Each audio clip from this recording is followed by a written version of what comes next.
ক্রীড়াক্ষেত্রে অবদান রাখার পাশাপাশি শিশু ও যুবকদের প্রতিভা বিকাশে সহায়ক এবং তাদের সামাজিকীকরণে গুরুত্বপূর্ণ ভূমিকা রাখছে গুলশান ইউথ ক্লাব। ঢাকায় ফাঁকা মাঠ পেলেই তৈরি হয় অট্টালিকা। সেখানে প্রায় 5 দশক ধরে গুলশান 2 নম্বরের এই মাঠ রক্ষণাবেক্ষণের দায়িত্ব পালন করে আসছে ক্লাব কর্তৃপক্ষ।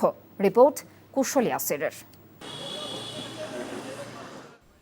পেসার জাহানার আলমের মতো বাংলাদেশের জার্সি পরে জাতীয় দলে খেলতে চান রোজা। তাই ছুটির দিন শুক্রবার সকাল সকাল গুলশান ইউথ ক্লাবের মাঠে নিজেকে প্রস্তুত করছেন তিনি। মেয়েদের মতো ছেলেদের টিমও আছে ক্লাবটির। ঘরোয়া ক্রিকেটে দলটি বেশ পরিচিত।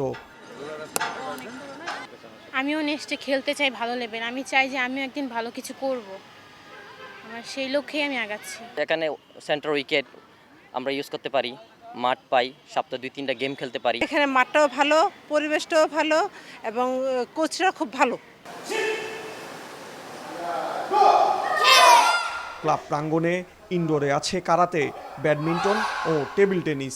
আউটডোরে বাস্কেটবল, টেনিস এবং অ্যাস্ট্রো টার্ফে ফুটবল খেলার সুযোগ রয়েছে। জিমনেশিয়াম এবং সুইমিং পুলও আছে যা স্বাস্থ্যচর্চায় সাহায্য করে।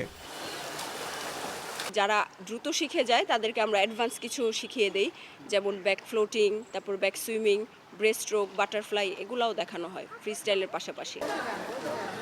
শিশুদের শারীরিক বিকাশের জন্য রোলার স্কেটিং অনুশীলনেরও সুবিধা রয়েছে। এমনি জিগজ্যাগ এক্সারসাইজ এন্ড এমনি প্র্যাকটিস করি। Roller skating is good for our body. It burns calorie and it makes our muscles stronger. We did some practice, then we did some exercise.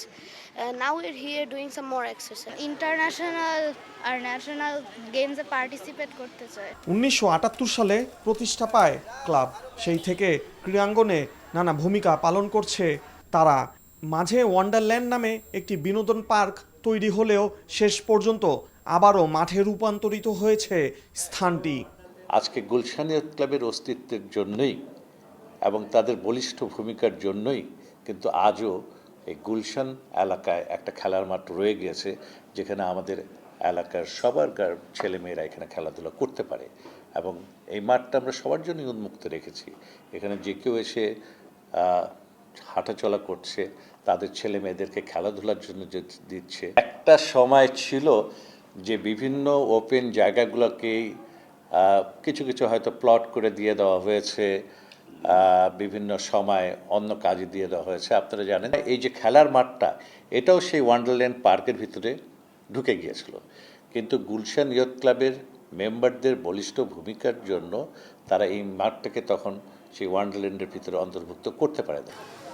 সামাজিক মিলন কেন্দ্র হিসেবেও ক্লাবটি বেশ পরিচিত, যা এলাকাবাসীর পারস্পরিক সম্পর্ক দৃঢ় করে আসছে। কুশলী আসির, এনটিভি নিউজ, ঢাকা। এই ঈদে জামা জুতো অ্যাক্সেসরিজের ডিসকাউন্ট।